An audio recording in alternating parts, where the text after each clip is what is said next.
2월 둘째 주 일부 예배 오신 여러분들에게 하나님의 크신 은혜가 있기를 원합니다. 새해 복 많이 받으세요. 서로 한번 축복합시다. 옆에 분하고 새해 복 많이 받으세요.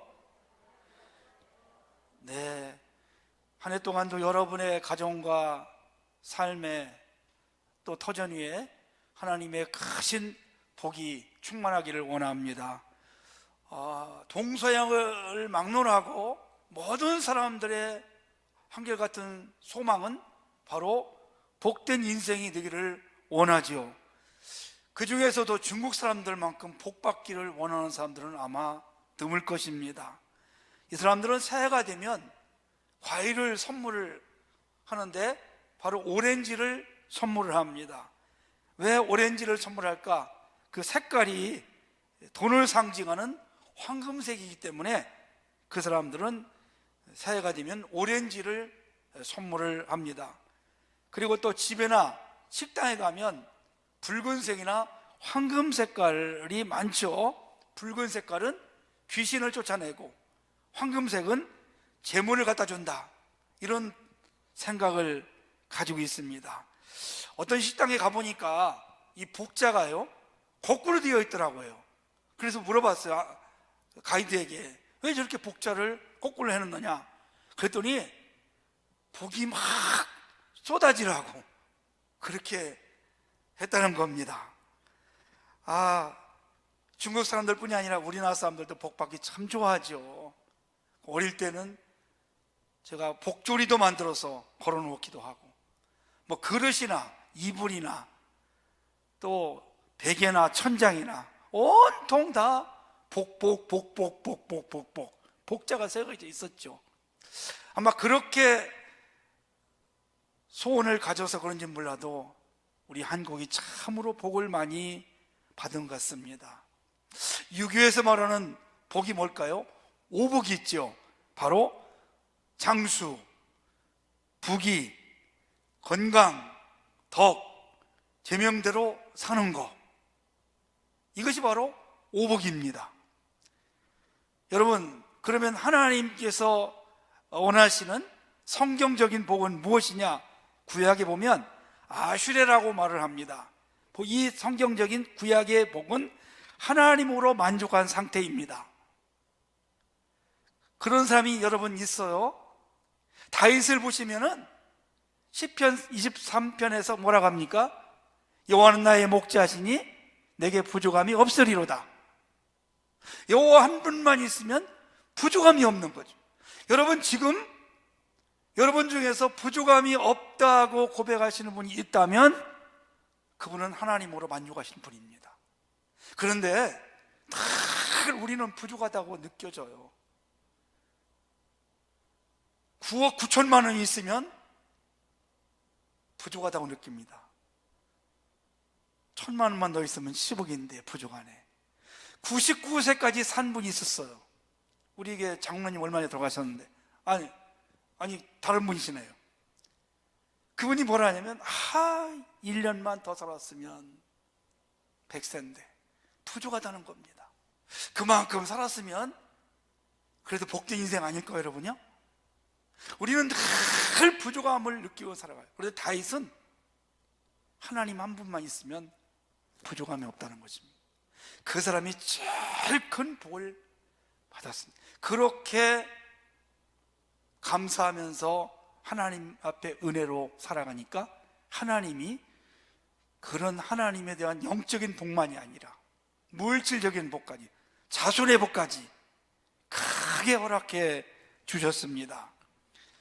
그래서 진정한 복은 우리가 신령한 복, 하나님이 주시는 복, 하나님 안에서 기쁨과 행복과 자유함을 누리는 이것이 첫째 진정한 복인 줄 믿습니다. 그럴 때 하나님께서 눈에 보이는 이 땅에 복들을 부어주시는 겁니다.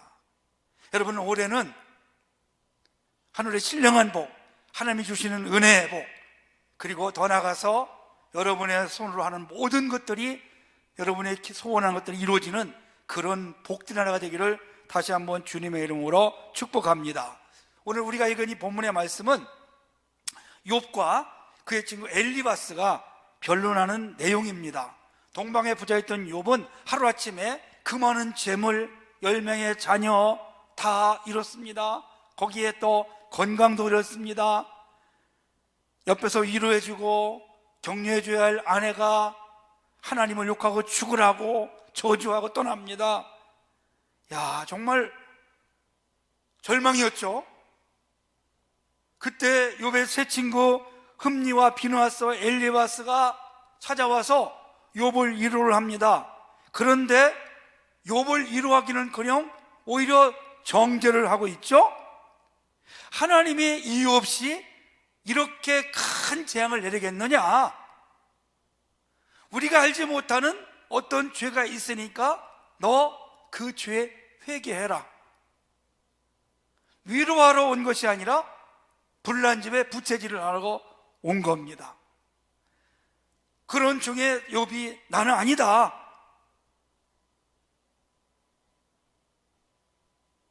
자신의 결백함을 증명합니다. 그때 친구 엘리바스가 욥을 향해서 내가 다시 흥하는 길, 내가 다시 하나님께 전처럼 복을 받을 수 있는 비결이 있다고 오늘 말씀하고 있는 것입니다. 사랑하는 여러분, 여러분도 올해 꼭 이 말씀을 생각하면서 하나님이 주시는 놀라운 축복을 누리기를 다시 한번 주님의 이름으로 간절히 축원합니다. 21절 말씀 보세요. 너는 하나님과 화목하고 평안하라. 그리하면 복이 내게 임하리라. 자, 참 중요한 말이 있습니다. 하나님과 화목한 것. 사람은 관계 속에 살아갑니다. 첫째는 하나님과의 관계, 두 번째는 가족과의 관계, 세 번째는 이웃과의 관계입니다. 이 관계를 떠나서는 살 수가 없습니다. 이 세 가지 중에 하나로 틀어지면 우리는 진정한 행복을 누릴 수 없습니다. 그 중에 제일 중요한 것이 뭘까요? 하나님과 화목한 것입니다. 하나님과 화목할 때 우리에게 진정한 복이 임하는 것이고 우리가 평안함을 누릴 수 있다는 사실을 믿으시기 바랍니다. 여러분이 아무리 많은 것을 가지고 누리고 살아도 마음에 평안이 없으면 그 사람은 절대 복받은 인생이 아닙니다. 여러분, 왜 그렇게 많은 인기인들이 자살합니까? 왜 그렇게 높이 올라간 권력자들이 인생을 포기합니까? 그렇게 많은 재물을 가진 사람들이 자살할까, 여러분요? 마음에 두려움이 있기 때문에 그렇습니다. 평안이 없기 때문에 그렇습니다. 하나님과 우리가 화목하면 첫째로 평안함을 느낍니다. 그래서 쫓기는 사람이, 두려운 사람이, 밤에 잠 못 자는 사람이 하나님의 교회 성전에 와서 예배드리고 하는 말이 뭘까요? 마음이 평안해졌습니다. 마음이 평안해졌습니다. 그 이야기를 하는 것입니다. 성도 여러분, 우리가 어떤 사람들이었습니까? 우리의 죄로 인해서 우리는 하나님과 원수가 되어 있었습니다. 하나님과 완전히 등지고 있었습니다. 그래서 성경에 보니까 우리를 뭐라고 하냐면 본질상 진노의 자녀다, 하나님께 진노받아야 할 그런 신분이 있었습니다. 그때 예수께서 십자가에서 피를 흘리심으로 인해서 죄인인 우리를 하나님과 화목하게 만들어 주셨어요. 할렐루야. 예수님이 화목짐을 잊었어요. 예수님이 그 고통을 당하시면서, 그 십자가에서 희생을 당하시면서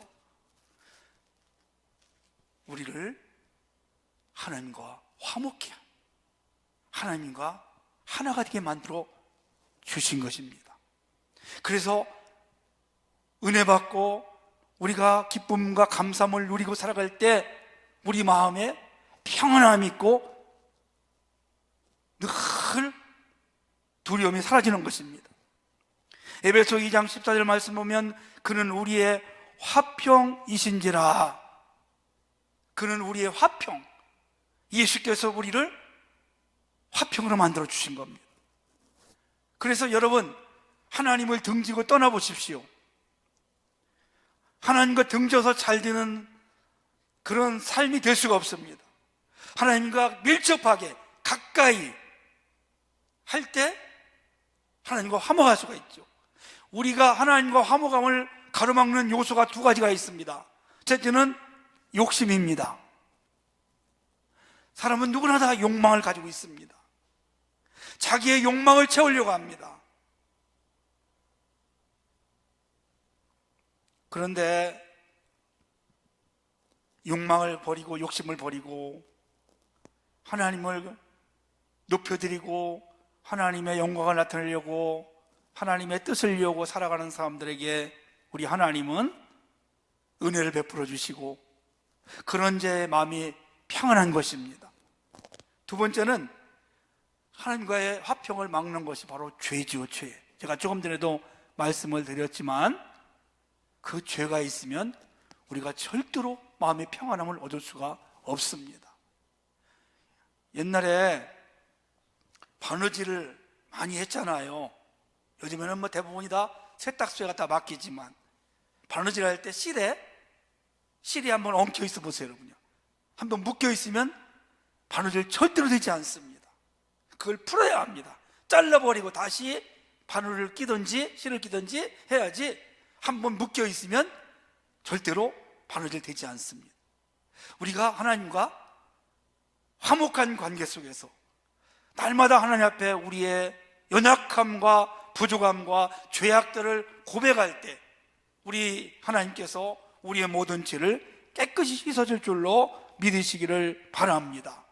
그래서 제일 먼저 우리가 해야 될 일이 틀어진 하나님과의 관계를 회복하는 것입니다.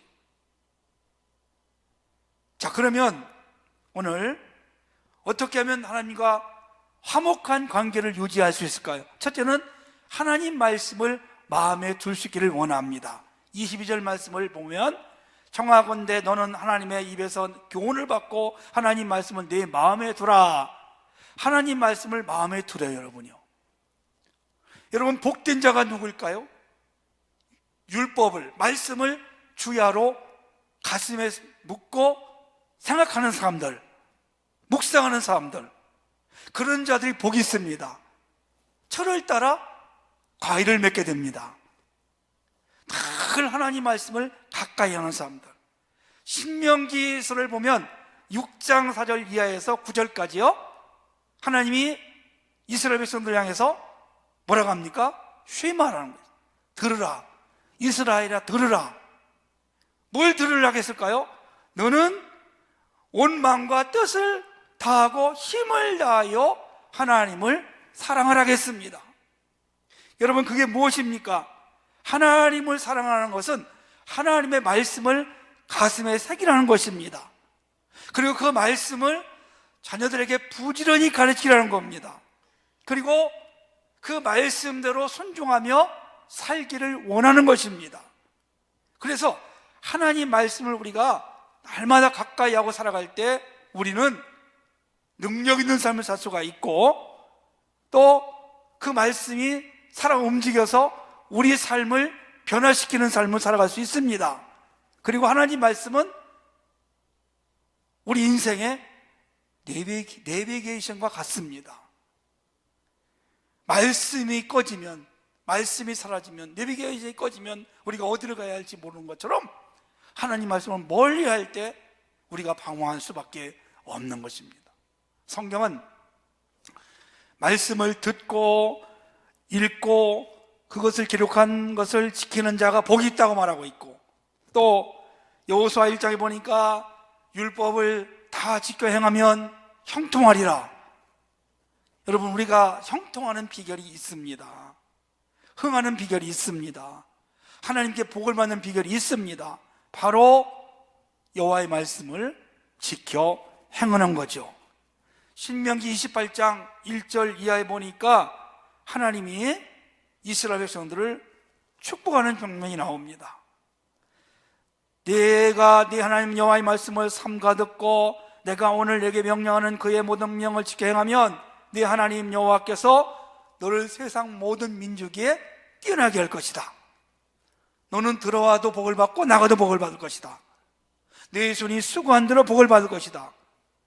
네 자녀들이 머리가 될 것이다. 하늘의 복을 열고 넘치게 하는 축복을 약속하십니다. 그리고 모든 대적을 물리치고 승리하는 약속을 하고 계십니다. 에스겔 골짜기에 수많은 뼈들이 있었습니다. 거기에 말씀이 들어가니까 큰 군대를 이루는 능력이 나타났습니다. 올 한 해 동안도 사랑하는 여러분, 이렇게 한번 결심해보면 어떨까요? 내가 하나님 말씀을 읽기 전에는, 듣기 전에는 아침밥을 안 먹으리라, 신문을 보지 않으리라, 텔레비전을 켜지 않으리라, 이렇게 우선순위를 정하고 하나님 말씀을 여러분의 마음발에 새기고 그 말씀을 붙잡고 믿음으로 행하는 여러분 되시기를 축복합니다. 두 번째는 하나님께 돌이키기를 원합니다. 23절 말씀 제가 다시 한번 읽습니다. 내가 만일 전능자에게로 돌아가면 내가 짐을 받을 것이며 또 내 장막에서 불의를 멀리하리라. 돌이키는 것, 개역 한글판이라는 성경이 있습니다. 거기 보면 더 잘 나와 있어요. 내가 만일 전능자에게로 돌아가고 또 내 장막에서 불의를 멀리하면 다시 흥하리라. 다시 흥하리라. 다시 흥하기를 주의 이름으로 축복합니다. 그래서 이 말을 쉽게 말하면 여호와께 돌아가는 것입니다. 여호와를 가까이 하는 것입니다. 극동방송 표화가 바로 여호와께 돌아가자. 아까 우리가 찬양 부른 겁니다. 여호와께 돌아가는 것, 여호와를 가까이 하는 것. 여호와를 멀리할수록 하나님도 우리와 멀어질 수밖에 없습니다. 누가복음 15장에 보면 탕자가 둘째 아들이 아버지에게 빈깃을 받아서 화랑망탕 아버지 집을 떠났을 때 그 인생이 어떻게 되었을까요? 돼지 주엄 열매를 먹는 그런 인생으로 결국 전락하고 맙니다. 그때 다시 깨달았습니다. 아, 우리 아버지 집에는 먹을 것이 많은데 내가 왜 이렇게 초라하게 거지 같은 인생을 살까? 아버지가 돌아왔을 때 옷을 벗기고 목욕을 시키고 금가락지를 끼워주고 잔치를 하고 다시 복된 인생이 된 것을 우리가 봅니다. 사랑하는 성도 여러분, 올 한 해 동안도 어려움 속에 우리가 지내고 있지만 하나님을 더 가까이 하고 말씀을 가까이 하고 교회를 가까이 하는 여러분들이 되시기를 주의 이름으로 축복합니다. 반드시 하나님을 가까이 하는 자 만나주시고 하나님을 가까이 함이 내게 복이라고 성경은 말하고 있습니다. 세 번째는 전능자에게 도움을 구해야 합니다. 27절 말씀 제가 읽습니다. 너는 그에게 기도하겠고 그는 들으실 것이며 너의 소원을 내가 갚으리라. 누가 하나님이 주시는 복을 받고 다시 흥하게 되겠습니까? 바로 전능자에게 하나님께 도움을 구하는 사람입니다. 즉 하나님께 간구하는 사람, 기도하는 사람입니다. 사람들에게 도움을 받으면 좋겠지만 우리가 도움을 받을 만한 사람이 얼마나 있겠습니까? 그리고 사람은 도와줄 수 있는 것이 한계가 있습니다. 저도 우리 애들한테 다 해주고 싶습니다. 서울에다가 집도 사주고 싶어요. 근데 무슨 능력이 있어야지 여러분이요. 결혼할 때 집도 하나 사주고 싶어요. 제가 무슨 능력이 있어야죠.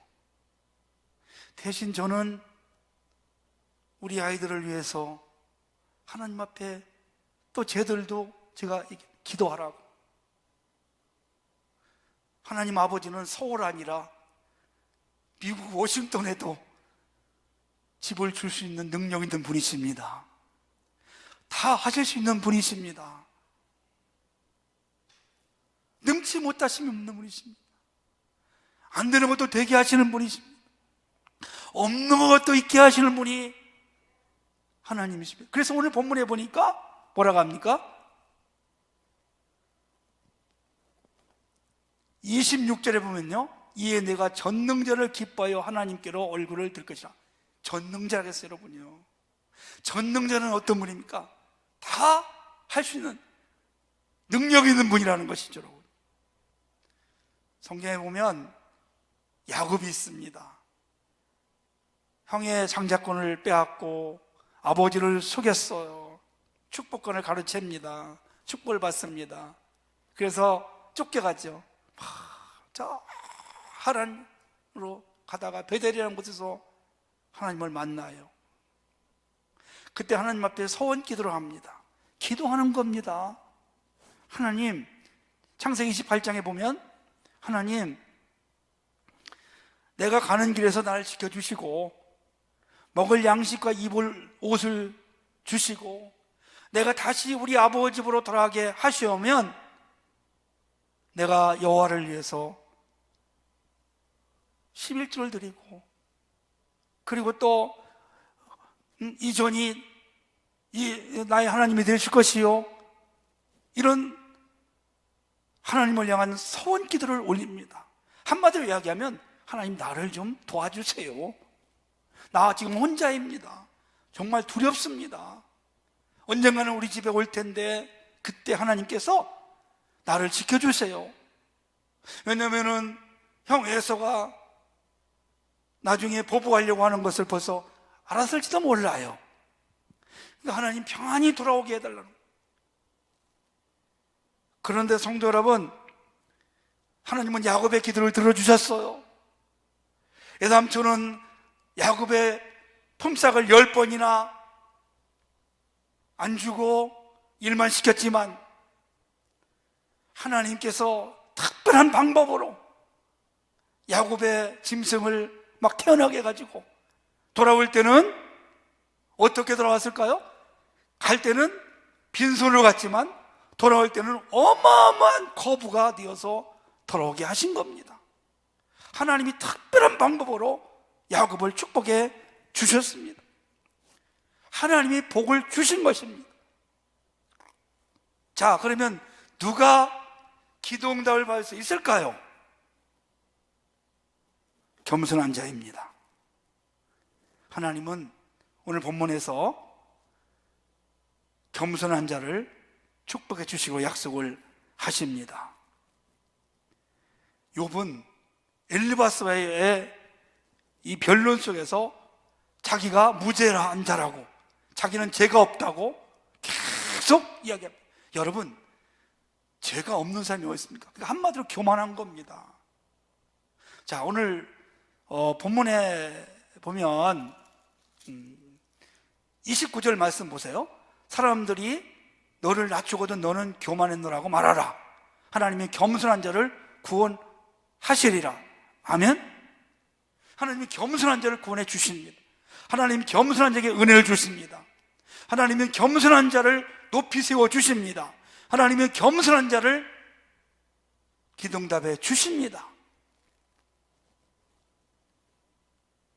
교만은 하나님과 가로막는 요소가 될 수 있습니다. 그래서 이렇게 했으면 좋겠어요. 올 한 해 동안 하나님, 저는 정말 부족한 사람입니다. 저는 아무것도 할 수가 없습니다. 하나님이 도와주셔야 됩니다. 늘 자신을 낮추고 하나님의 도움을 구하고 하나님이 하셨노라고 하나님을 높여들고 그런 겸손한 모습을 가지고 살아갈 때 하나님은 우리에게 틀림없이 예면하지 않을 줄 믿습니다. 너무 중요한 말씀이 있습니다. 자, 28절 말씀은 함께 읽어볼까요? 시작. 내가 무엇을 결정하면 이루어질 것이요 내 길에 빛이 비치리라. 아멘. 이게 여러분 무슨 말입니까? 우리가 살아가다 보면 어떤 것을 결정합니다. 그런데요, 엉뚱앙뚱하는 것들을 우리 결정할 수도 있어요. 저도 목회하면서 제정신이 아닐 때가 있어요. 내가 왜 이러냐, 큰일 났다, 이거 어떻게 감당하려고 하지? 이거 도저히 불가능한데. 그런데 하나님이 그걸 이루어 주시더라고요. 여러분, 우리가 하나님 앞에 겸손한 모습으로 하나님과 화목하고 하나님 앞에 진실한 마음으로 기도할 때 우리가 잘못된 결정이라 할지라도 하나님께서 이루어 주실 줄로 믿습니다. 이게 하나님의 능력이고 은혜인 것을 우리가 봅니다. 그리고 내 길에 빛이 비추리라. 우리의 가는 길을 하나님이 활짝 열어주시겠다는 것입니다. 우리의 힘으로 어떻게 이 위기의 때를 헤쳐나갈 수가 있겠습니까? 우리가 무슨 능력이 있고 우리가 무슨 힘이 있겠습니까? 이제 우리가 하나님과 정말 진실한 마음으로 아름다운 교제 속에서